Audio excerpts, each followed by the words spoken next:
Marble halls once echoed with whispers that toppled empires. This journey into ancient political theaters uncovers the hidden stages where speeches and conspiracies changed the world forever. You will gain a new lens to understand modern power by seeing where it all began. How did a single debate in Athens launch a war that reshaped Greece?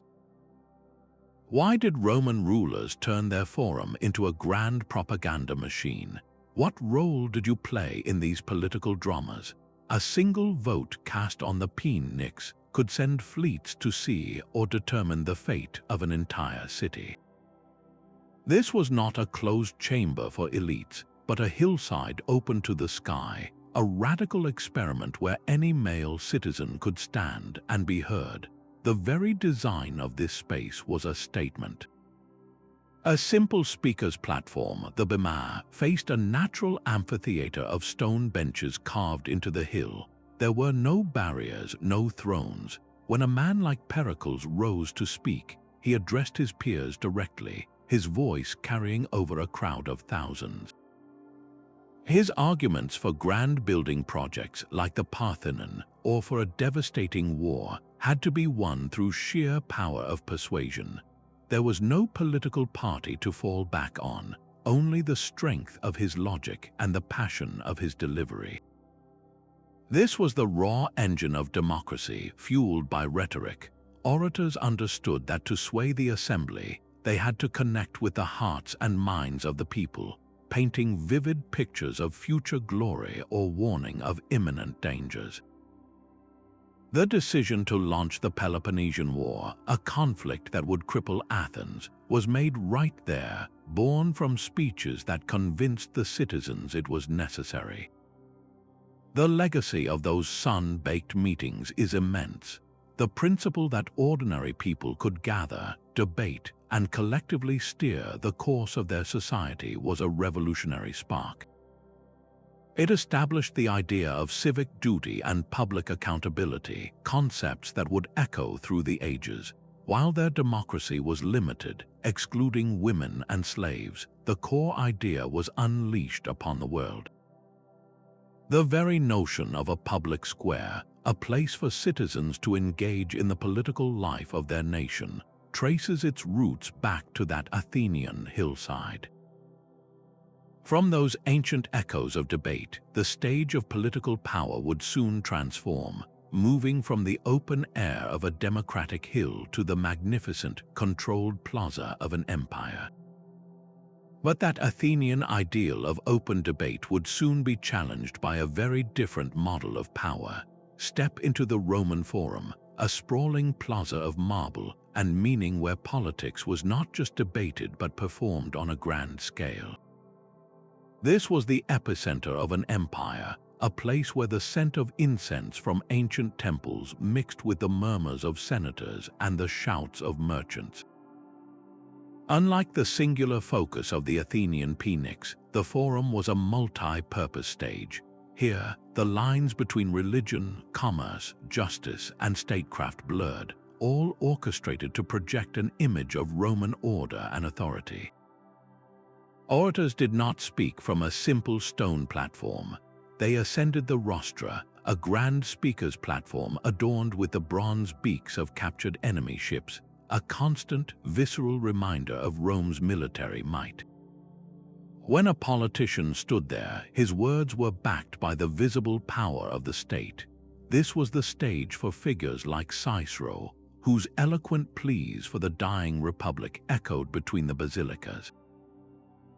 He argued not just to a crowd of citizens, but against the rising tide of autocracy, his speeches a desperate attempt to use old-fashioned rhetoric against raw ambition.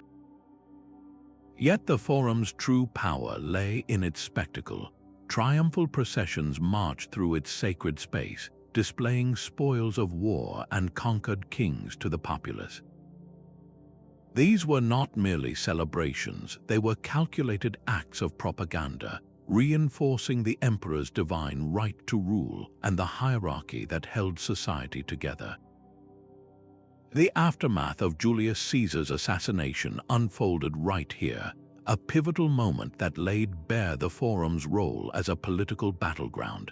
Mark Antony's famous funeral oration, a masterpiece of political theater, turned public sentiment against the conspirators and ignited a civil war that would finally end the Republic.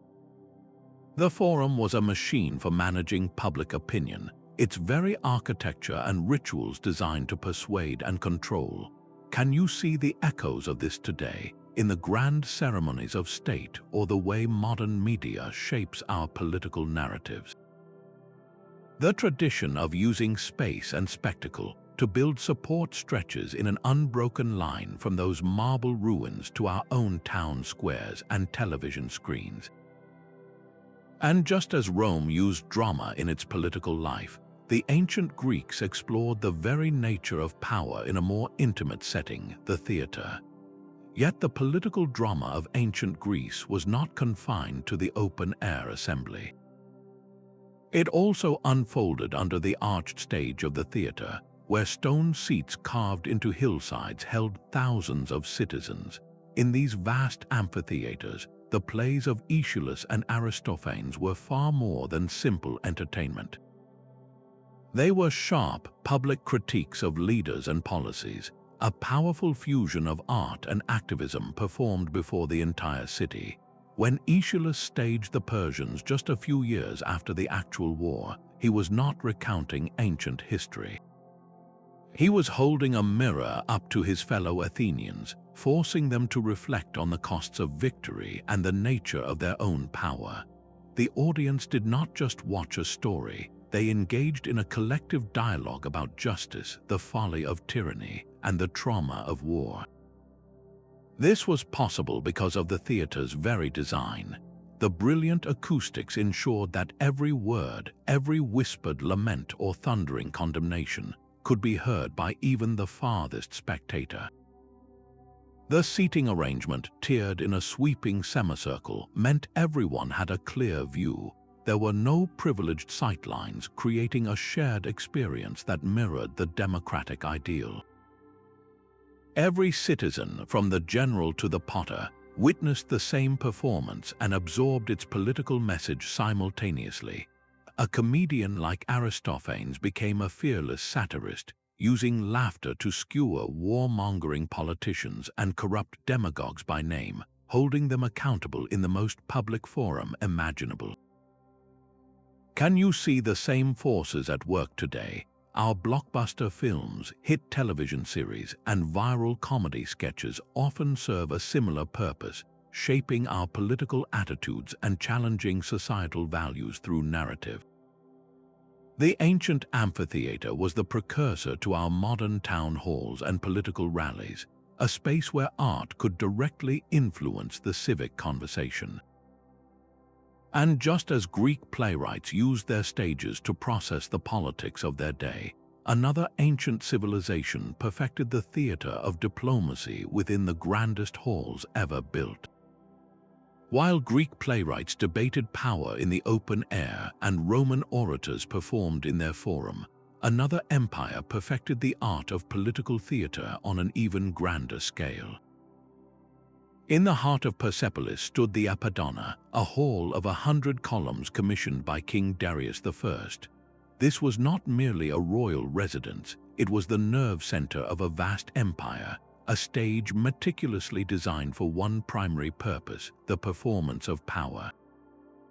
Foreign delegations would climb the monumental stairways, passing by intricate stone reliefs that depicted the empire's boundless reach. Lining the walls were carved figures of subject nations, from the Egyptians to the Indians, each bringing tribute, a visual testament to the king's absolute authority. As these envoys entered the Great Hall, they were met with a breathtaking spectacle.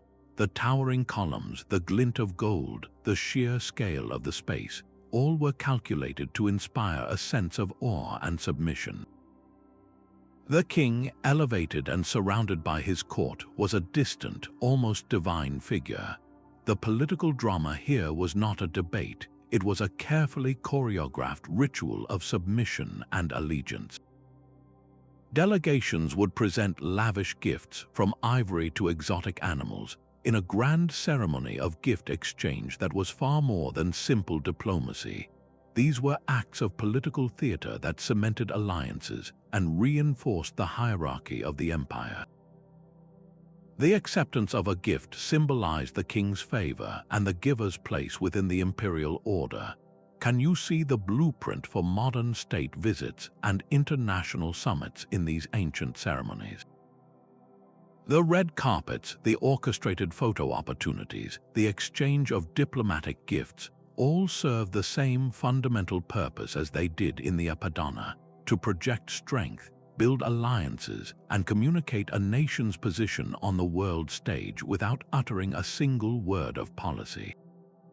The very architecture was a form of communication, its reliefs and inscriptions broadcasting an ideology of unity and control under a divinely sanctioned ruler. This intricate dance of diplomacy and intimidation held an empire together, proving that political power could be built as effectively through grand spectacle as through military might. From the calculated grandeur of Persepolis, our journey takes us to a city where political power was forged not in ceremonial halls, but in the fierce crucible of commerce and war, the Senate of Carthage. In the bustling port of Carthage, the political stage was not a sun-drenched hill or a marble forum, but the opulent chambers of a merchant senate. Here, the air likely smelled of salt, spices, and ledger ink, a stark contrast to the dusty plains of Rome or the philosophical air of Athens.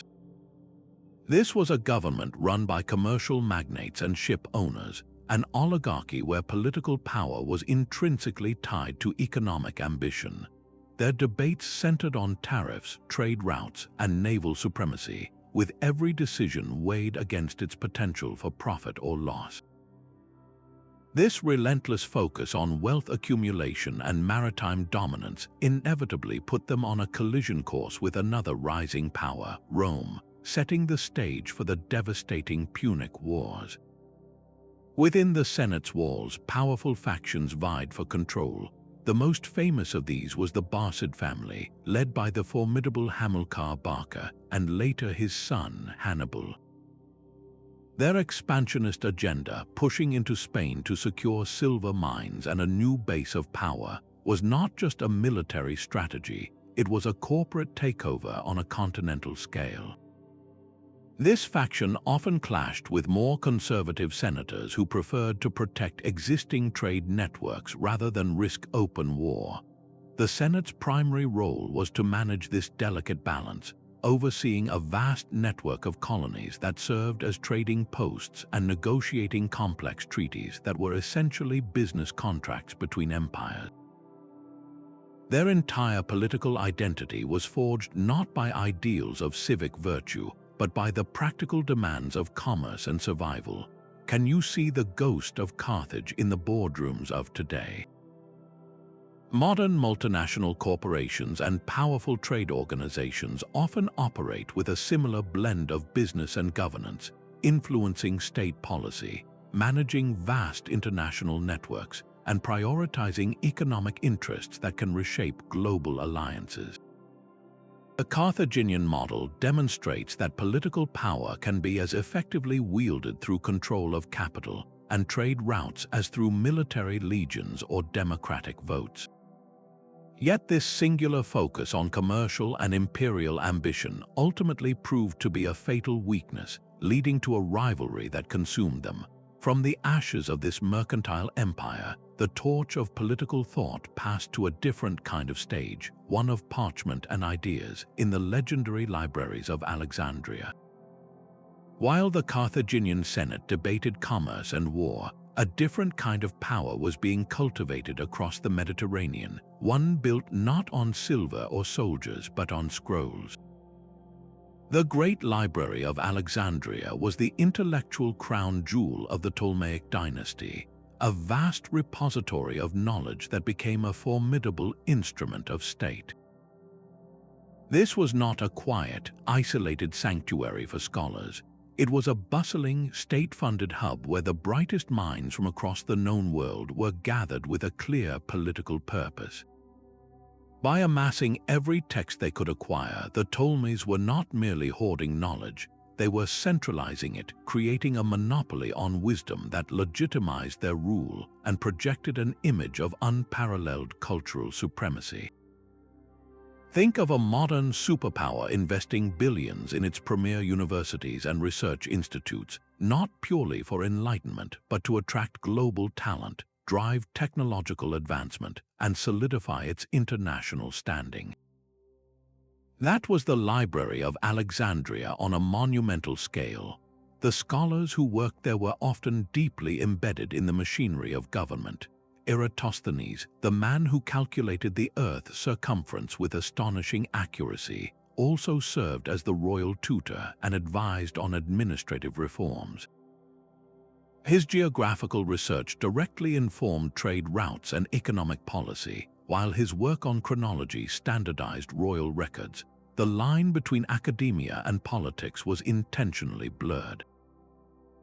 Poets crafted official histories that glorified the Ptolemaic line, and scientists developed new technologies that improved the state's infrastructure and military capabilities. This fusion of intellect and authority transformed the library into a think tank for the ancient world, its research directly shaping Egyptian diplomacy, agriculture, and finance. Can you see the direct lineage from those scriptoriums to the policy papers and economic models produced by modern institutions like the Rand Corporation or the London School of Economics? The tragic destruction of this great library, a slow burn of fires and neglect over centuries, represented an incalculable loss for political thought. It was a stark reminder that when knowledge is centralized, its disappearance can create a void that takes ages to fill, setting back the progress of governance and human understanding. The legacy of Alexandria proves that the pen can be as mighty as the sword in building and sustaining an empire by shaping the very ideas upon which power rests. From this center of intellectual statecraft, our journey turns to a city where political authority was drawn not from scrolls, but from divine covenant, the ancient temples of Jerusalem. The towering walls of Jerusalem's Temple Mount were far more than a spiritual sanctuary. They formed a stage where divine ritual and earthly power were inseparably intertwined.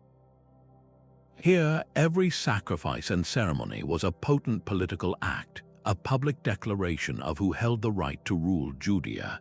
When King Solomon first built his temple, it was not just an act of piety, it was a strategic move to centralize religious authority under the crown, binding the tribes of Israel to a single royal city. Centuries later, Herod the Great's breathtaking renovations were a masterclass in political theater.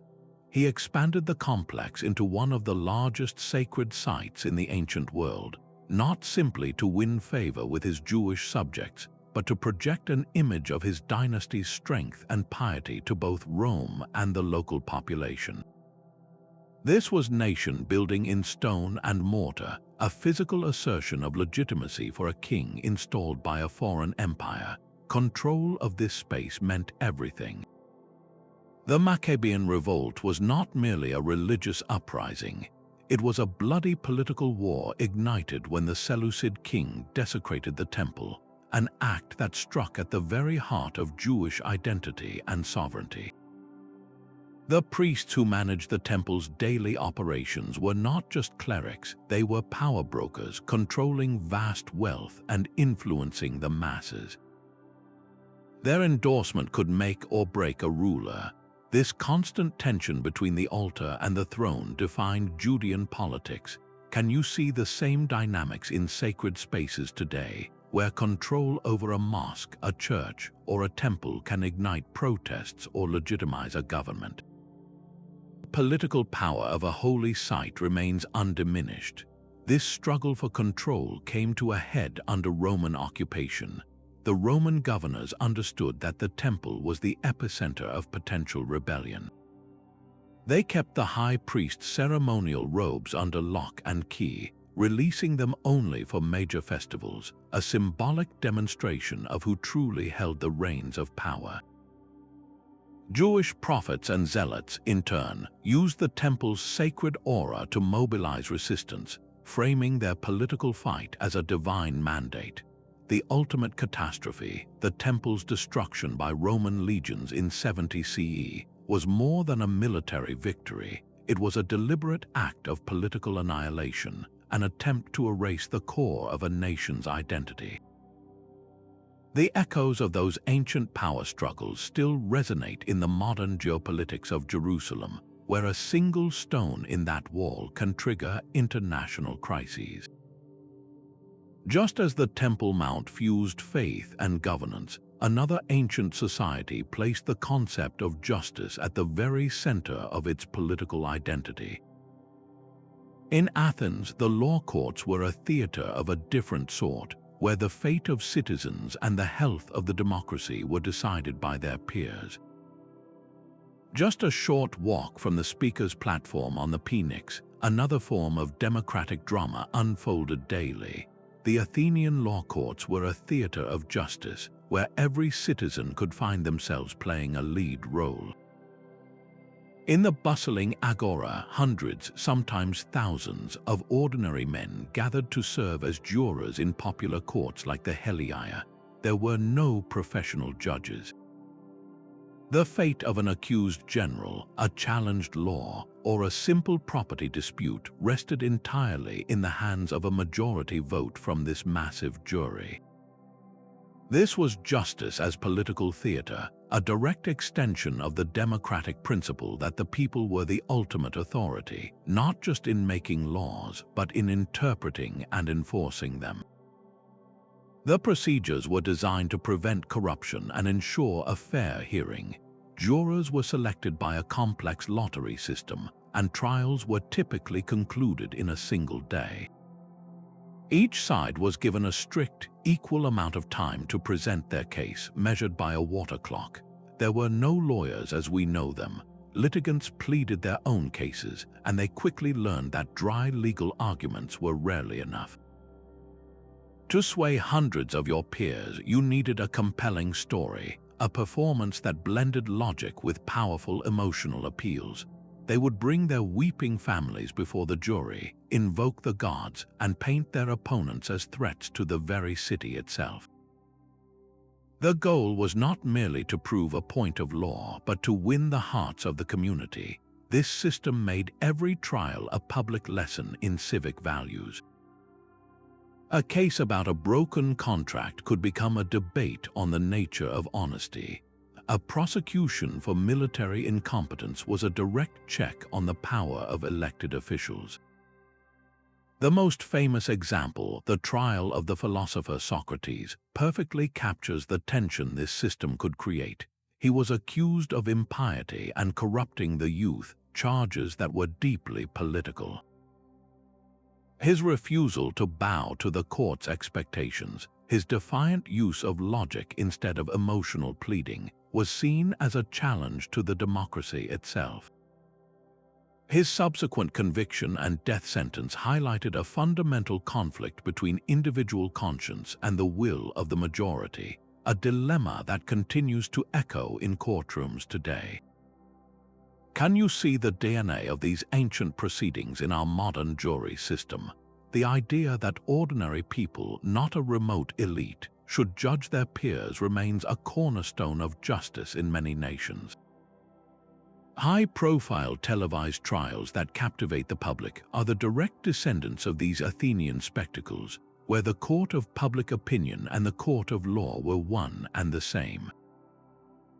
By empowering citizens to hold each other and their leaders accountable, these popular courts were the guardians of Athenian democracy, proving that justice could be a vibrant, if messy, public conversation. But as this democratic experiment played out in the open air, a very different form of political influence was being perfected behind closed doors in the secluded halls of Imperial China. Far from the open courts of Athens, political power in Imperial China was wielded in a world of whispers and silken shadows. The sprawling palaces of the Han Dynasty were labyrinths of intrigue, where the most influential players were often the eunuchs who served within the innermost chambers. Barred from founding their own dynasties, these men were considered safe confidants for the emperor and his family, granted unparalleled access to the Son of Heaven from his childhood to his final hours. This proximity was their weapon, a whispered suggestion during an informal moment, a strategically delayed piece of correspondence, or control over who was granted an audience could steer the course of the entire empire. They became the gatekeepers of imperial attention, and that made them power brokers of the highest order. Factions of court eunuchs, like those who consolidated power under Emperor Ling, did not just manage palace affairs, they tipped the balance in major state decisions, influencing military appointments and blocking reforms that threatened their wealth. Their manipulation of the imperial succession was a particularly potent tool, ensuring that a pliable child emperor or a weak-willed ruler would ascend the throne, allowing the eunuchs to rule from behind the throne. This backstage control had devastating public consequences. The rampant corruption and neglect fueled by these palace conspiracies sparked massive peasant uprisings like the Yellow Turban Rebellion, a crisis that nearly toppled the dynasty. Yet their role was not simply one of villainy. The eunuch bureaucracy provided a surprising degree of administrative continuity, managing the day-to-day functions of the state with an efficiency that often eluded the hereditary aristocracy. They were the permanent civil service, the institutional memory that outlasted individual emperors. Can you see the modern parallels in the powerful, unelected advisors and chiefs of staff who operate in the corridors of power today, shaping policy and controlling access to world leaders far from the public eye?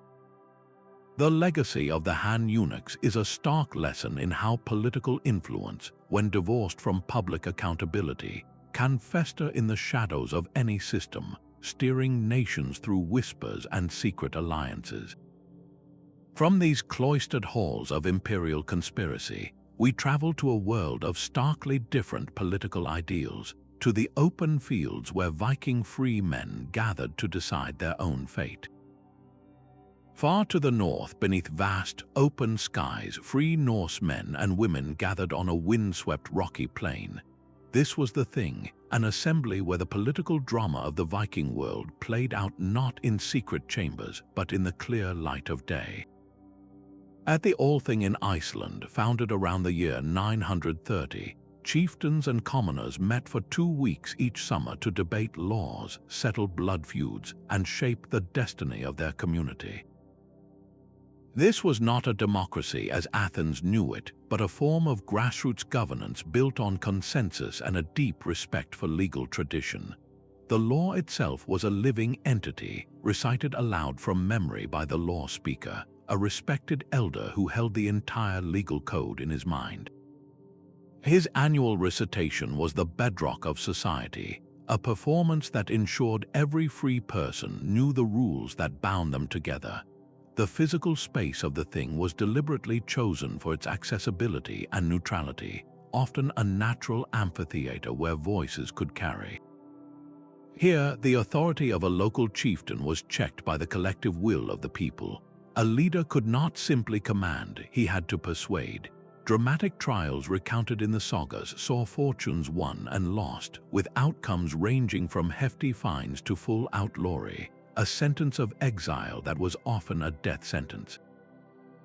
These public judgments reinforced a shared sense of justice, resolving conflicts that might otherwise tear the community apart. Can you hear the echoes of these ancient moots in town hall meetings or local councils today, where communities still gather to debate issues that affect their daily lives? The participatory spirit of the Thing, its emphasis on law and open-air debate, planted a seed that would influence the development of parliaments across medieval Europe. Yet, as Norse communities built consensus under open skies, An entirely different form of political theater was unfolding in the steamy jungles of the Americas, where the outcome of a sacred ball game could determine the fate of a kingdom. Deep in the humid jungles of Mesoamerica, the thunderous bounce of a solid rubber ball echoed through grand stone courts. This was no ordinary sport. The Maya ball game was a sacred drama where the very fate of kingdoms hung in the balance. Played in massive ceremonial spaces like the Great Court at Chichen Itza, the game reenacted a foundational myth, the battle between the hero twins and the lords of the underworld. The outcome was believed to influence the cosmos itself, determining the arrival of rains, the success of the harvest, and the favor of the gods. For the rulers who presided over these spectacles, it was the ultimate political theater. A victory was a public demonstration of divine endorsement, proving the king's ability to maintain cosmic order. He was not just a political leader, he was the linchpin between the human world and the supernatural, and the ball court was his stage. The stakes could not have been higher. Defeat was more than a loss on the scoreboard. It could shatter a ruler's aura of invincibility, triggering rebellion, dynastic collapse, or being forced into a disastrous war. Some carvings and vase paintings suggest that the losing captain, or even his entire team, could be sacrificed, their deaths offered to the gods to restore the balance their loss had upset. This brutal consequence fused athletic competition with the most profound matters of state. The court's very architecture reinforced this political narrative. The stone rings high on the walls, through which players had to propel the ball using only their hips and thighs, represented portals to the other world. The sloping sides of the court mirrored the sides of a sacred mountain, and the elaborate carvings depicted rulers dressed as the hero twins, directly linking their reign to this divine saga. Every element was designed to communicate a single message. The king's legitimacy was woven into the fabric of the universe. This ritual also served as a vital political safety valve. Instead of two city-states committing their entire armies to a bloody war, they could settle a territorial dispute or a trade disagreement through a ritual ball game. The contest mediated conflicts, channeling aggression into a symbolic, if still deadly, spectacle. The game was even tied to the complex Maya calendar, with major matches scheduled on auspicious dates that held immense religious and political significance. Can you see the shadow of these ancient contests in the geopolitics of the modern Olympics, where national pride and international standing are won and lost on the track or in the pool? The World Cup, with its power to unite or divide nations, carries a faint echo of that Maya belief that a game can shape destiny. From these ritual courts where sport and sovereignty were won, the story of political stages shifts to the drafty halls of medieval Europe, where a new form of power sharing was taking root. Even the most powerful kings of medieval Europe found they could not rule alone. In the great halls of Westminster and Paris, a new political actor stepped onto the stage, the Parliament. These assemblies of nobles, clergy, and eventually commoners began as feudal extensions of the royal court, summoned to grant taxes and advise on matters of state. Yet from this simple beginning, a profound shift in power began, moving slowly but inexorably from the crown to the people. The spark was lit with the Magna Carta, that famous charter forced upon King John by his rebellious barons. Its true power, however, lay not in the parchment itself, but in the institution created to enforce it. A council of barons was established to hold the king accountable, a revolutionary concept that would evolve into a regular parliament. This body became the arena where the monarch's demand for money met the subject's demand for rights, a constant negotiation that curbed royal absolutism. Key figures like Simon de Montfort took this idea further. In 1265, he summoned his own parliament, deliberately including not just lords but also knights from the shires and burgesses from the towns. This was a bold move to broaden the base of political support, creating a more representative body that truly echoed the voice of the realm. The processes within these halls were meticulous. Petitions were heard, grievances aired, and laws debated in a slow, deliberate dance of compromise. This was not swift, efficient governance, but it was governance by consent, a radical notion for its time. The cultural and intellectual exchanges in these assemblies were vital, as merchants shared news of trade, knights spoke of local conditions, and churchmen offered moral counsel, all shaping a more holistic view of the kingdom. This slow-burning conflict between parliamentary power and royal prerogative would eventually explode into the English Civil War and later the Glorious Revolution, events that decisively established the principle that a ruler must govern with the consent of the governed. Can you see the blueprint of your own government in these medieval foundations? The very structure of a bicameral legislature with its houses and committees, the rituals of debate and the passing of bills all trace their lineage back to those storied halls. The idea that power should be debated, checked, and shared was a seed planted in the Middle Ages, one that would eventually grow into constitutional governments around the world. As these European assemblies forged a new path for representation, a very different council was advising a different kind of empire, one where absolute power was curated in the Sultan's private chambers. Behind a lattice screen in the Topkapi Palace, the Sultan observed his Divan in silence. This was the empire's engine room, a chamber where the Grand Vizier presided over a council of military judges, finance ministers, and naval commanders. Their deliberations were an intricate dance of power and protocol, managing an empire that stretched from the gates of Vienna to the Persian Gulf. Every decision, from launching a military campaign in Hungary to setting grain prices in Cairo, was weighed against both the sacred principles of Islamic law and the hard realities of governing millions of diverse subjects. The empire's incredible diversity was not just acknowledged, it was institutionalized within the Divan itself, where advisors drawn from across the realms brought their unique perspectives to the table, fostering a uniquely pragmatic style of multicultural governance. On audience days, the chamber transformed into a stage for international diplomacy.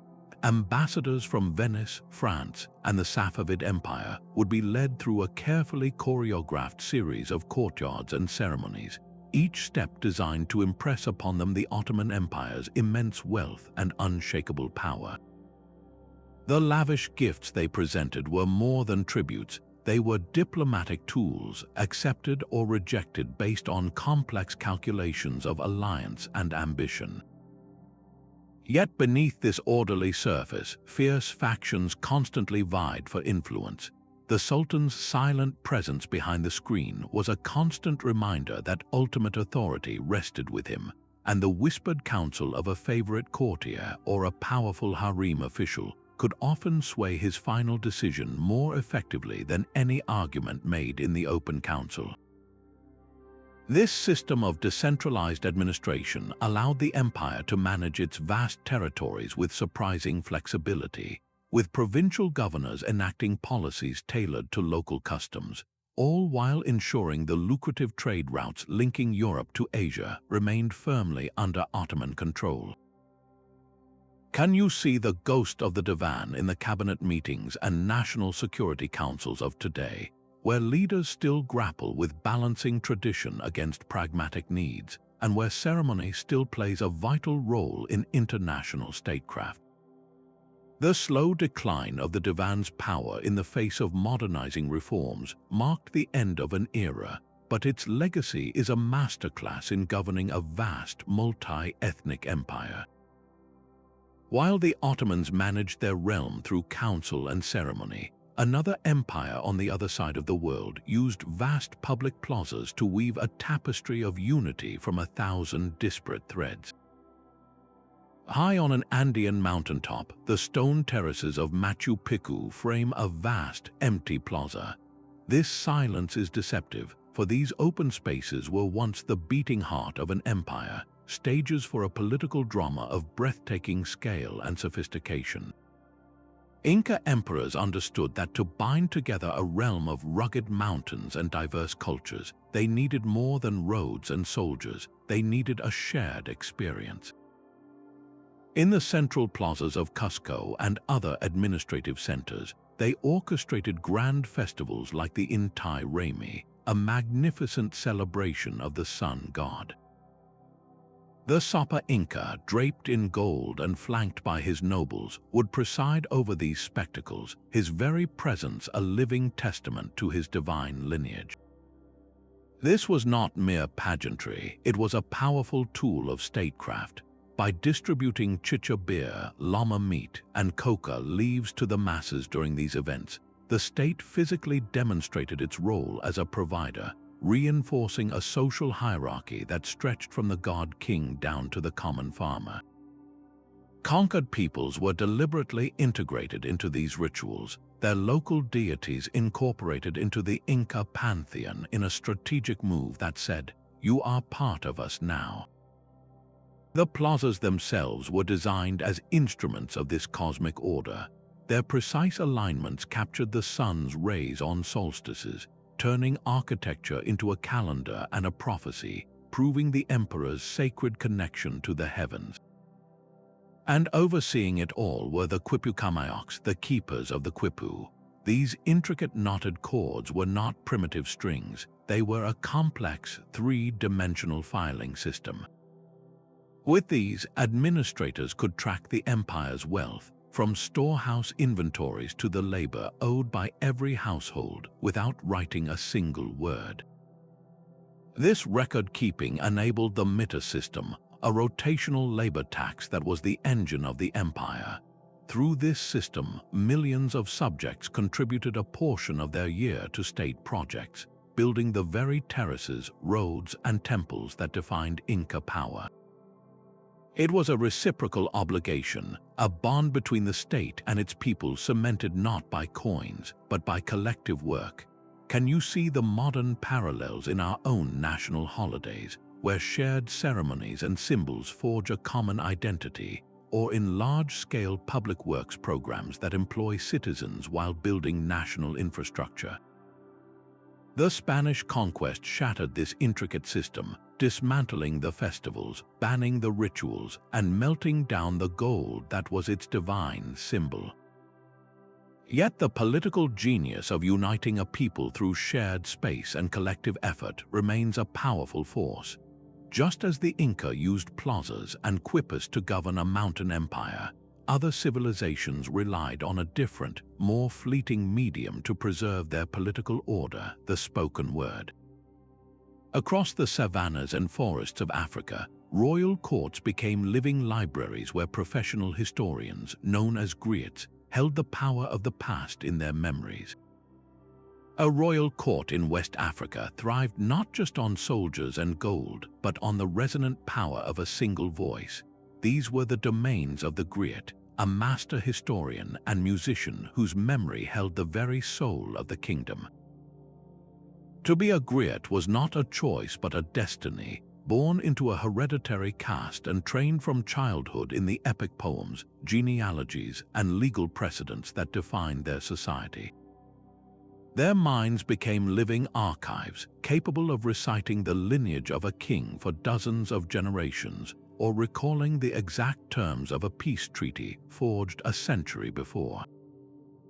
This was a sacred and immense responsibility, for a ruler's right to govern was often rooted in the stories the griot preserved and performed. The most famous of these, the Sundiata epic, is far more than a thrilling tale of a disabled prince who rises to found the Mali Empire. It is a foundational political document, a narrative that legitimized the Keita dynasty by weaving their history with divine prophecy and moral lessons about just leadership. When a griot performed this epic before the court, he was not merely entertaining, he was reinforcing the social contract, reminding everyone from the king to the commoner of the qualities that made a ruler great and the consequences of tyranny. Their influence extended deep into the machinery of state. A griot might be called upon to mediate a bitter land dispute between rival clans, using his knowledge of past agreements and ancestral land grants to find a resolution that felt rooted in tradition. They acted as master of ceremonies for royal weddings and diplomatic summits, using their poetic skill to flatter a visiting delegation or subtly warn a restless vassal through a carefully chosen proverb. Their words could heal divisions or ignite national pride, making them indispensable counselors whose artistry was a direct instrument of governance. Can you see the echoes of this ancient role in the spin doctors and speechwriters of today, who craft the narratives that define our modern politicians? The way a leader's life story is framed during a campaign, or how a historical analogy is used to justify a foreign policy decision, all resonate with the griot's timeless craft. Even as these ancient traditions adapt to the modern world, with some griots now using radio and television to share their histories, their core function remains, proving that the most enduring political power is often held not by the one who makes the law, but by the one who tells the story. And just as African griots used spoken art to legitimize power, Renaissance princes would soon discover the persuasive power of a different kind of artistry, one rendered in paint and marble. Gold and genius were the twin currencies of power in Renaissance Italy. In the sun-drenched palazzos of Florence, a banker like Lorenzo de' Medici understood that his family's vast wealth could buy influence, but only cultural prestige could buy legitimacy. He transformed his court into a dazzling salon, surrounding himself with the finest minds and talents of the age, from the philosopher Marsilio Ficino to a young, ambitious artist named Michelangelo. This was not simple generosity, it was a calculated political strategy. By commissioning breathtaking works of art and architecture, Lorenzo projected an image of refined, unshakable authority that made his rule seem both magnificent and inevitable to the citizens of Florence and his rival city-states. The message was clear: a ruler who patronizes such beauty must himself be destined to lead. This cultural arms race defined the Italian peninsula. A glorious fresco in a Medici chapel was a direct challenge to the Sforza family in Milan, just as a spectacular wedding between two noble houses was less a romance and more a strategic merger of armies and treasury. Every artistic commission was a piece of propaganda, every philosophical debate in a courtly salon a cover for political espionage. The brutal reality lurking beneath this velvet surface erupted during the Pazzi conspiracy. Rival families, backed by the Pope himself, attempted to assassinate Lorenzo and his brother during High Mass in the Florence Cathedral. Giuliano de' Medici was killed, but Lorenzo survived, and his subsequent ruthless retaliation was a masterclass in realpolitik. He crushed the conspirators, securing his power not through art alone, but through a stark demonstration of force that ensured no one would challenge the Medici again. It was this very world of beautiful surfaces and brutal subterfuge that a Florentine diplomat named Niccolò Machiavelli observed with cold, analytical precision. Exiled and embittered after the Medici returned to power, he wrote The Prince, a sober guidebook that distilled the lessons of these courts into a single, infamous principle: it is better for a ruler to be feared than loved. His work was not a prescription for evil, but a clear-eyed observation of the power plays he had witnessed, where the appearance of virtue was often more important than virtue itself. Can you recognize the shadow of these Renaissance courts in our own time? Modern political branding, where a leader's image is carefully crafted by teams of advisors, or cultural diplomacy, where nations use art exhibitions and sporting events to project soft power, are direct descendants of the Medici playbook. The stage may have shifted from marble palaces to digital screens, but the fundamental game of using culture to legitimize authority remains unchanged. From the sunlit piazzas of Italy, where power was painted in gold and blood, our journey crosses the world to the silent, solemn councils of feudal Japan. Silence held its own power in the council chambers of Edo Castle. Within these austere rooms, the fate of Japan was decided by men bound by Bushido, the way of the warrior. This was not a code of blind aggression, but a complex ethical framework that demanded loyalty unto death, frugal living, and absolute devotion to one's lord. The senior counselors, the Roju, governed in the name of the shogun, managing a society locked in a self-imposed isolation. Their debates over land distribution and foreign policy were exercises in balancing honor with cold pragmatism, a delicate act that maintained the Tokugawa peace for over 250 years. This stability was hard-won, forged in the fiery chaos of the preceding Sengoku period, a century of civil war that had proven just how fragile feudal alliances could be.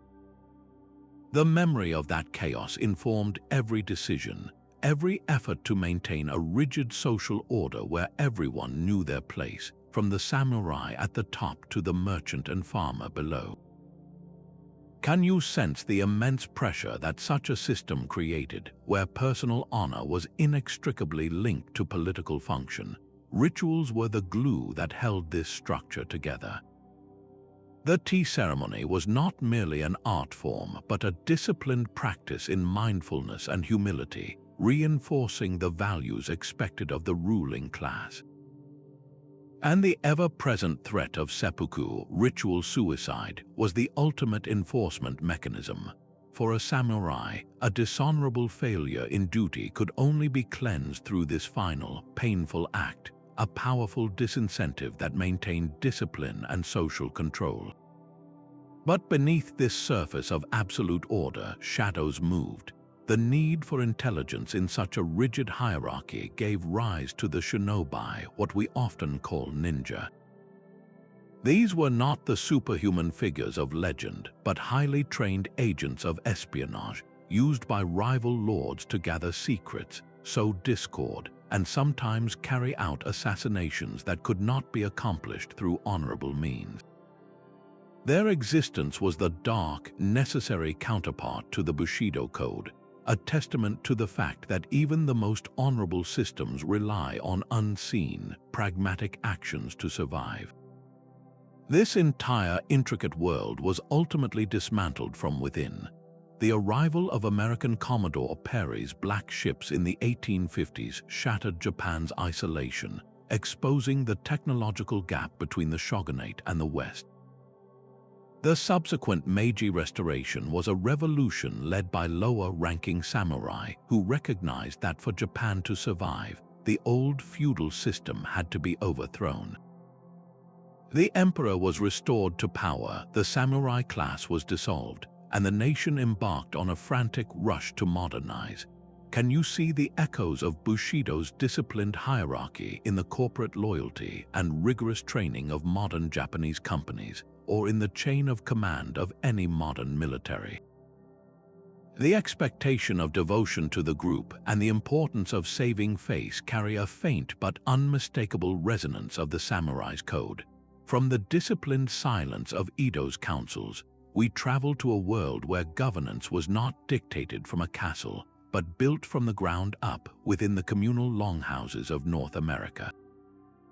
The towering longhouses of the Haudenosaunee people were far more than simple dwellings. These vast structures, built from elm bark and shared by entire clans, were the living heart of a political system where power flowed through the voices of women and decisions were made not by majority rule, but by unanimous consent. Within their smoky, spacious interiors, clan mothers and chiefs gathered in council, their debates guided by a foundational constitution known as the Great Law of Peace. This sophisticated system of governance wove together over a dozen nations into a powerful confederacy, establishing a model of federalism where each tribe maintained its own sovereignty while agreeing to a common council for matters of war and peace. The process of reaching a decision was slow, deliberate, and deeply sacred. A chief did not cast a vote. Instead, he was expected to listen deeply, setting aside his own ego until he could articulate the collective will of the people. If even one person stood in opposition, the discussion would continue, sometimes for days, until a true consensus emerged that respected every voice. This was not a system of winners and losers, but one of genuine agreement, a political philosophy rooted in the well-being of the seventh generation to come. Can you hear the echo of this patient, inclusive process in the boardrooms of modern cooperatives or the meetings of community organizations striving for consensus today? The authority of the clan mothers was the bedrock of this system. These respected elders held the power to appoint and, if necessary, remove the male chiefs. They nominated leaders based on their character and service to the community, and they controlled the land and resources of the clan, ensuring that political power was balanced with maternal responsibility for the community's welfare. This matrilineal structure meant that your identity and lineage were traced through your mother, creating a society where women's voices were central to the political process. The great law of peace was not merely spoken, it was recorded in a stunningly beautiful and complex system of memory. Wampum belts woven from polished purple and white shell beads served as living documents. These belts encoded treaties, laws, and historical narratives, with specific patterns representing articles of the Confederacy or agreements between nations. A diplomat would present a wampum belt during negotiations, using its symbols as a guide to recite the exact terms of an agreement, ensuring accuracy and good faith across language barriers. When European colonists arrived, they encountered this powerful, functioning League of Nations. Figures like Benjamin Franklin observed the Iroquois Confederacy in action, noting the effectiveness of their federal model and their practice of political unity. The very concept of separate states joining together in a larger union while retaining individual authority was a concept the founders saw vividly demonstrated in the Longhouse Councils. Yet this indigenous influence was largely erased from the official narrative as colonization advanced. European diseases, land dispossession, and forced assimilation policies deliberately targeted these sophisticated political structures, aiming to break the power of the clans and the clan mothers. The longhouses fell silent and the wampum belts were scattered, but the political wisdom they embodied was never fully extinguished. The legacy of these councils challenges our most basic assumptions about where democracy was born, reminding us that the seeds of representative government were also nurtured in the forests of North America. As these communal systems faced external pressures, another ancient empire was perfecting a very different form of rule, one where a single emperor claimed authority from God himself in the glittering, incense-filled throne rooms of Byzantium. Gold leaf and incense filled the Chrysotriklinos, the golden throne room where Byzantine emperors performed a delicate dance of earthly and divine power. Here, politics was a sacred ritual. An emperor was not merely a ruler, he was God's viceroy on earth, his authority woven into the very fabric of Orthodox Christianity. Every audience with a general, every meeting with a foreign ambassador, was staged within a symphony of silk, mosaics, and religious icons, all designed to overwhelm the senses and reinforce a single, unshakable message. This empire was the will of heaven made manifest on earth. The most profound political conflicts were therefore theological. The iconoclasm controversy, which raged for over a century, was far more than a debate about religious art. It was a brutal power struggle between emperors and the clergy, a fight over who controlled the hearts and minds of the populace. An emperor ordering the destruction of icons was asserting his authority over the powerful monastic establishment and trying to centralize spiritual power under the throne. The consequences were violent and divisive, tearing communities apart and demonstrating how a religious dispute could become the ultimate test of imperial control. This fusion of church and state reached its zenith in the relationship with the Patriarch of Constantinople. The emperor appointed the Patriarch, and in turn, the church's vast network of bishops and monasteries acted as an extension of the state, administering charity, education, and most importantly, loyalty across the sprawling empire. This intricate bureaucracy, a unique blend of Roman law and Greek philosophy, was run by a class of highly educated eunuchs and civil servants. Barred from founding their own dynasties, these men were considered loyal solely to the emperor, managing everything from tax collection to foreign diplomacy with meticulous efficiency. Their work enabled the empire to endure for a millennium, adapting Roman legal principles to a Greek-speaking Christian world. This carefully constructed world of sacred politics could not, however, withstand the pressures from both East and West. The Great Schism of 1054, which permanently split Christianity into Eastern Orthodox and Roman Catholic branches, was as much a political divorce as a theological one. Centuries of rivalry between the Pope in Rome and the Patriarch in Constantinople, fueled by cultural differences and competing claims to authority, finally crystallized into a formal break. This rupture altered the map of European alliances, isolating Byzantium from potential Western allies just as new threats emerged. Can you see the long shadow of these theocratic politics today, in nations where religious authority is still deeply entwined with the mechanisms of the state? The Byzantine model of using faith to legitimize rule and unite diverse populations remains a powerful and often contentious force in global affairs. The empire's final act was a testament to its enduring symbolic power. When Ottoman forces finally breached the walls of Constantinople in 1453, the last emperor, Constantine XI, died fighting on the ramparts, a tragic end to a 1,000-year saga. The fall of this second Rome sent shockwaves through Christendom, but the political and cultural legacy of its throne rooms, where God and empire were one, would influence rulers for centuries to come.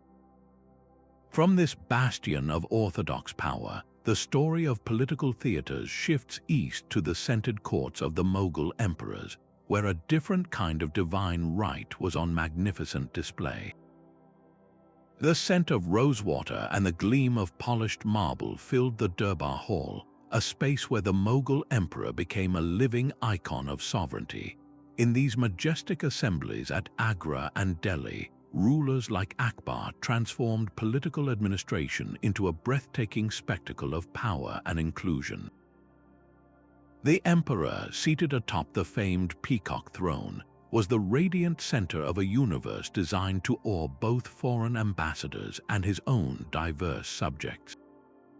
Every detail, from the intricate Piatra Dora inlay on the walls to the precise choreography of the courtiers, communicated a single, unifying ideology. This was not merely a display of wealth, it was the performance of an empire.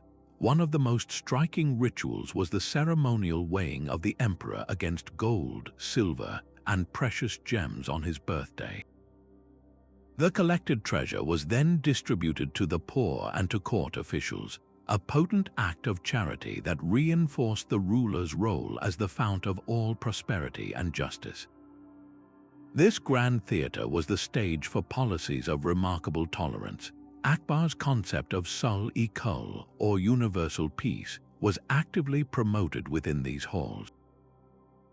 He abolished the jizya tax on non-Muslims, married Hindu princesses, and appointed talented Hindus to the highest ranks of his administration, weaving the traditions of his vast South Asian realm into a cohesive imperial fabric. The architecture itself was a testament to this fusion. The Divan, the Hall of Private Audience, stood as a masterpiece of symbolic design. Its exterior reflected Islamic architectural principles, while its interior pillars were carved with motifs from Hindu tradition. Here, in this physical manifestation of unity, the emperor received his most trusted advisors and settled the most delicate matters of state. Art was another vital tool of Mughal statecraft. Miniature paintings did not just depict court life, they curated it, portraying the emperor as a just ruler, a divine philosopher, and a mighty warrior, his image circulating throughout the land to build loyalty and legitimacy. The Durbar also functioned as the empire's highest court of appeal. Any subject, in theory, could present a petition directly to the emperor, a powerful myth that fostered a sense of accessible justice, even if the reality was tightly controlled. This entire system was reinforced through an elaborate economy of gifts and titles. Visiting nobles and diplomats were expected to present lavish offerings, and in return, the emperor bestowed honorific titles and ceremonial robes. This exchange was not merely polite, it was a political transaction that cemented alliances and visibly reinforced the imperial hierarchy. Can you see the legacy of these Mughal innovations in the Grand Republic Day parades of modern India, where military might and cultural diversity are displayed together on a national stage? The nation's secular, multicultural policies, aiming to unite a vast population, echo the same administrative challenge that Akbar confronted and addressed through spectacle and statecraft. As the Mughals used their halls to weave a tapestry of unity across the Pacific, a different kind of sacred space fostered collaboration between chiefs and priests. Stone platforms known as mari rose from the shores of Tahiti and Hawaii, sacred spaces where the political and spiritual worlds merged into a single governing force. These open-air temples, defined by their elevated stone pavements and towering upright slabs, were the beating heart of Polynesian society. Here, high chiefs and priests conducted ceremonies that did far more than honor the gods. They affirmed the very structure of social order. A chief's legitimacy was ritually performed in front of the entire community, his authority sanctified by the ancestors and deities invoked on that hallowed ground. This was where the most critical decisions were made, from declaring war to launching ambitious communal projects like the construction of massive double-hulled voyaging canoes or the creation of intricate terraced farms that scaled the volcanic slopes. The entire community had a stake in these endeavors, and the mari was the stage where collective will was organized and directed. The system was held together by the concept of kapu, a complex set of sacred prohibitions that regulated everything from social class interactions to sustainable fishing seasons. A kapu might forbid the harvesting of a certain fish during its spawning season or restrict access to a sacred grove of trees, ensuring that resources were not depleted. These were not arbitrary rules, they were a sophisticated form of environmental stewardship encoded into religious law. The chants and petroglyphs that recorded the histories and decisions made at the mari often reinforced these principles, telling stories of what happened when the kapu were broken and the natural balance was upset. This created a form of adaptive leadership where chiefs and priests had to be keen observers of their island ecosystems, reading the winds, currents, and harvests to guide their people. Their power was not absolute, it was contingent on their ability to maintain this delicate balance and demonstrate tangible mana or spiritual power through successful outcomes. This governance structure fueled one of humanity's most incredible stories of political expansion. The same mari that settled local disputes also launched voyaging canoes onto the open ocean. Master navigators who held immense political influence used their knowledge of the stars and waves to guide fleets to new islands. When they discovered and settled a new land, one of their first acts was to erect a new mare, transplanting the entire political and spiritual system onto fresh soil. This created a network of connected chiefdoms, a vast Polynesian world bound by shared traditions, even as each community adapted to its unique island home. The arrival of European explorers and missionaries, however, struck at the heart of this system. They introduced foreign diseases that decimated populations and foreign ideologies that challenged the kapu. The deliberate dismantling of the old religion and the physical destruction of many mare platforms caused a profound rupture in traditional governance. Yet the collaborative spirit of the mare never fully vanished. Can you see its principles reflected in modern community-led initiatives?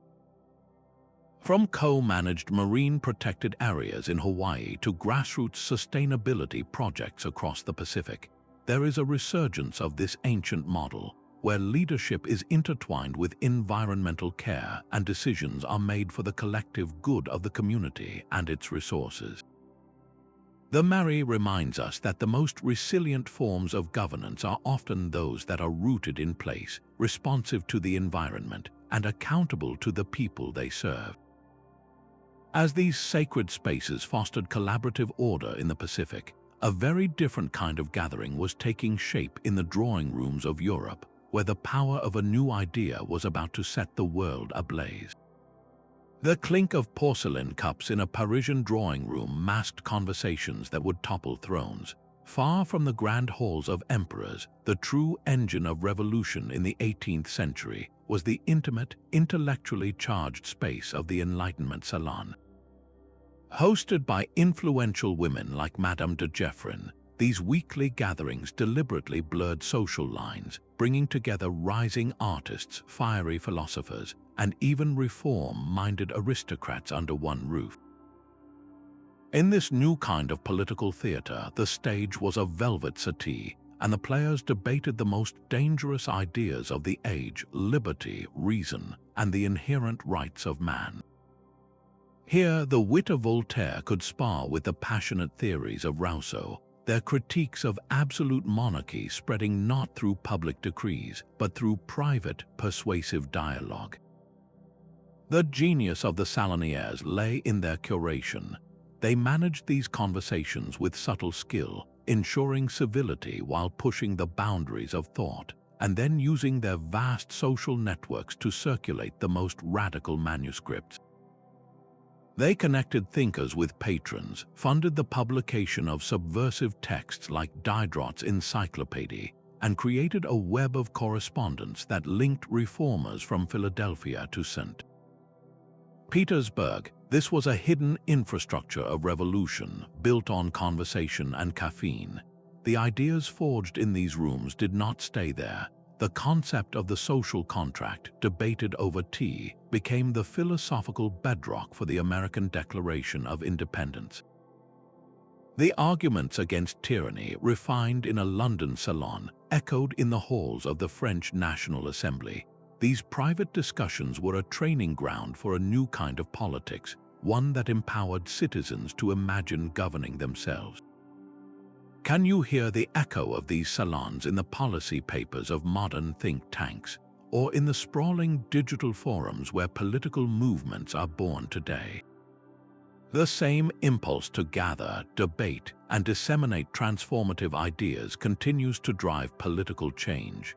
And just as these intellectual hubs challenged the old order from within drawing rooms, a new political stage was being constructed an ocean away, in the robust colonial assemblies that would soon defy an empire. Wooden gavels echoed in the simple meeting houses of Boston and Philadelphia, but the words spoken there carried the weight of a coming revolution. These colonial assemblies began as modest local councils, like the Virginia House of Burgesses, operating with the Crown's permission to manage local affairs. Yet as British policies grew more oppressive, these very chambers transformed into the crucibles of independence. The debates within their walls shifted from mundane taxes to fundamental principles, from the rights of Englishmen to the inherent rights of all mankind. This was a political drama forged in protest and legal argument, where every resolution passed was a deliberate step toward a new kind of nation. Orators like Patrick Henry understood the power of this stage. His fiery speech declaring, "Give me liberty or give me death," was not delivered to a mob but to fellow legislators in the Virginia Convention, a calculated performance designed to mobilize the elite and the common man alike toward a single, radical goal. The procedures of these legislatures became a training ground for self-governance. Men like John Adams and Thomas Jefferson learned the art of political compromise and constitutional framing not from theory, but from direct experience in these contentious, often chaotic assemblies. The true power of this movement, however, extended far beyond the official chambers. Pamphleteers like Thomas Paine acted as the amplifiers of the assembly debates. His wildly popular pamphlet, Common Sense, translated the complex legal arguments of the elite into a powerful, emotional call to action that could be read aloud in taverns and town squares, uniting a disparate population behind the revolutionary cause.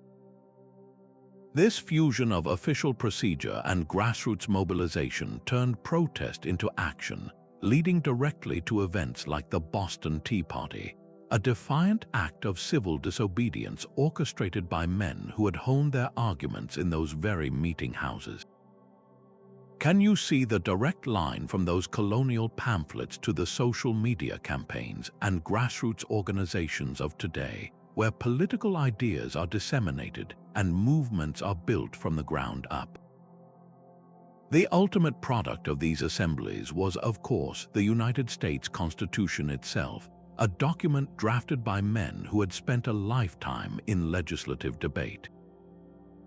Its system of checks and balances was a direct response to the grievances they had once debated as colonists.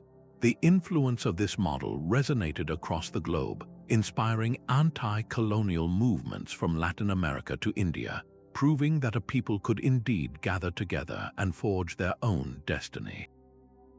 As these New World assemblies gave birth to a nation on the other side of the globe, a very different council was shaping the destiny of a warrior kingdom, where decisions were reached not through parliamentary procedure, but in the solemn circle of the Indaba.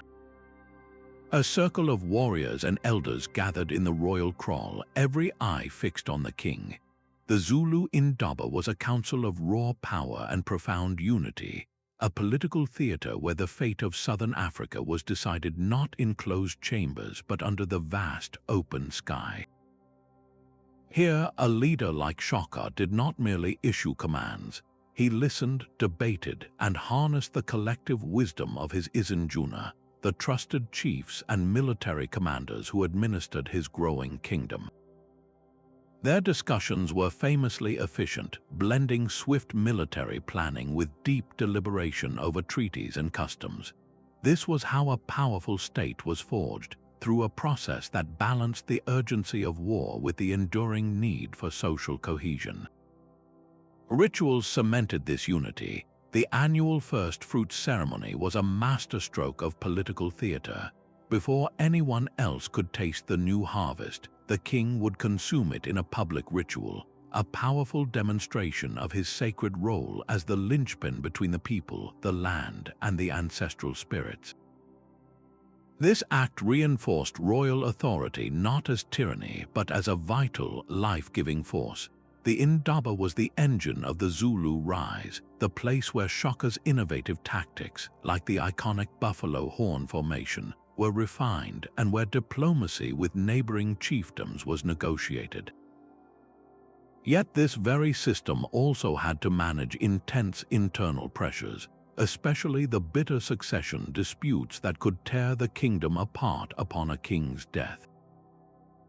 The Izinjuna were crucial in these moments, their loyalty and administrative skill determining whether the state would hold or fracture.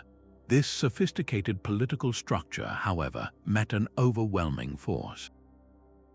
British colonization deliberately targeted and dismantled the Indaba system, understanding that to break the Zulu nation, they had to break its traditional forms of governance. The imposition of colonial rule sought to silence these circles of discussion, but the spirit of the Indaba was never fully extinguished. Can you hear its echo in the modern world? The term itself was revived during South Africa's painful journey out of apartheid, used to describe the national, collective effort needed to build a new society. The truth and reconciliation process, for all its complexity, drew on that ancient ideal of bringing people together in a circle to speak, to listen, and to find a path forward. It reminds us that the most durable resolutions often emerge not from a victor's decree, but from a collective search for understanding, a practice as vital in today's boardrooms and community centers as it was in a Zulu kraal. While the Indaba brought consensus into the open, other groups operated in absolute secrecy, their political influence flowing from the shadows of hidden chambers and sworn oaths. While the Zulu Indaba sought unity in the open, other forms of political power thrived in the shadows. Secret societies have long operated as hidden political theaters, shaping the course of nations from behind a veil of esoteric knowledge and sworn oaths. In ancient Greece, the Pythagorean communities were far more than mathematical clubs. They were tight-knit philosophical brotherhoods bound by strict initiation rites and a belief that numbers held the secret to cosmic and political order. Their influence on Athenian leadership was subtle but profound, as their ideas about harmony and proportion seeped into the philosophical foundations of governance, suggesting that a well-ordered state mirrored the precise laws of mathematics. This model of a closed group wielding intellectual influence set a powerful precedent. Centuries later, the medieval Knights Templar evolved from a band of warrior monks into a sprawling international financial network. Their vast economic power, built on a revolutionary system of banking and trade, made them creditors to kings and popes, granting them immense, behind-the-scenes political leverage that rivaled the authority of many thrones. Their sudden downfall, orchestrated by a French king desperate to erase his debts, stands as a stark testament to just how threatening such a covert power structure could appear to the established order. Can you see the parallel in modern lobbying groups and financial institutions that operate with similar discretion, their influence felt in policy decisions far from public view? The rituals themselves were a key source of power. The Eleusinian mysteries, perhaps the most famous secret rites of the ancient world, promised to initiate spiritual enlightenment and a glimpse of the afterlife. For nearly 1,000 years, Athenian statesmen, generals, and thinkers underwent this profound experience. Sharing this sacred bond created an invisible network of trust and shared perspective among the elite, undoubtedly influencing their political decisions and fostering a sense of collective destiny that transcended everyday rivalries. This tradition of using secret knowledge to bind a political vanguard continued into the Renaissance. The Rosicrucian manifestos that appeared in the 17th century were not just philosophical curiosities. They were explosive calls for political and scientific reform, wrapped in allegory and mystery. Claiming to be from a hidden brotherhood of enlightened sages, these documents advocated for a new age of tolerance and knowledge, directly challenging the dogmatic authority of both church and state, and providing an intellectual spark for movements that would later challenge monarchies. The most enduring of these hidden theaters is undoubtedly Freemasonry. Evolving from medieval stonemasons' guilds, it became a global network promoting ideals of reason, liberty, and brotherhood. Within their lodges, men of different social classes met as equals, debating Enlightenment ideas that were considered dangerous elsewhere. While wild conspiracy theories often overstate their direct control, the Masonic emphasis on constitutional government and personal virtue undoubtedly shaped the worldview of many key figures in the American and French revolutions. The real power of these societies was rarely a secret cabal pulling strings, but rather their function as incubators for radical ideas and networks for coordinated action. They provided a safe space to imagine a different political reality, much like the digital forums and encrypted channels used by modern activists and dissidents today. The universal theme is clear: when public political theaters become restrictive or corrupt, the drama of power simply moves backstage, finding expression in hidden chambers where new ideologies are forged and loyalties are sealed with a secret handshake. These ancient stages, from the open air of the Athenian Pnyx to the incense-filled throne rooms of Byzantium, reveal a universal human script. Despite vast differences in time and culture, the same core elements appear again and again. The deliberate use of space to amplify authority is a constant. A speaker's platform elevates a leader physically and symbolically, whether it is the Athenian bema or the Roman rostra adorned with captured warships. Grand plazas, from the Inca ceremonial centers to the Mughal Durbar halls, are designed to overwhelm the citizen and subject, making the power of the state feel inevitable and awe-inspiring. Architecture itself becomes a form of non-verbal persuasion, a permanent argument for a particular social order. Ritual is another timeless tool for legitimizing power. The Zulu first fruit ceremony, the Maya Ballgame, the Byzantine emperor's sacred audiences, all transformed political acts into divine or natural necessities. These ceremonies created a shared reality, binding communities together through a common story about why their leaders should rule. They answered the fundamental question of legitimacy, not with logical arguments, but with powerful, repeated performances that appealed to tradition, faith, and emotion. This is why modern states still invest so heavily in the rituals of inaugurations, national holidays, and military parades, the secular descendants of these ancient practices. Beneath the spectacle, however, lies the enduring tension between individual ambition and collective welfare. This is the central drama playing out on every political stage. In the Roman Forum, Cicero's individual ambition to save the Republic clashed with the collective apathy of a populace seduced by bread and circuses. In the Han Court, the private ambitions of eunuch factions undermined the collective stability of the entire empire. The Athenian assembly grappled with this tension directly, as the persuasive power of a single orator like Pericles could sway the entire city toward a war that would ultimately destroy it. This balancing act is the eternal challenge of governance, a high-stakes negotiation that continues in every parliament, congress, and city council today. Understanding these patterns gives us a powerful lens for interpreting our own political moment. The rhetoric of a modern social movement, amplified through digital town squares, echoes the emotional appeals made in the Athenian law courts. The carefully staged imagery of a world leader at a global summit is a direct continuation of the diplomatic theater performed in the Apadana of Persepolis. The backroom deal-making that shapes policy has its precursor in the whispered conspiracies of Renaissance Florence or the silent influence of the Ottoman harem.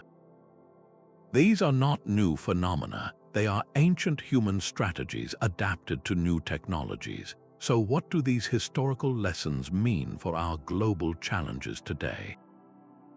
They suggest that solving complex issues like climate change or international conflict requires more than just technical solutions. It demands an understanding of the political theaters in which these dramas unfold.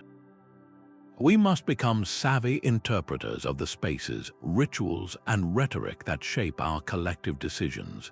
The ancient Greek belief that citizens should be active participants in their own governance, the Iroquois principle of considering the seventh generation, the Mughal model of sul-e-kul, or universal peace, these are not dusty relics.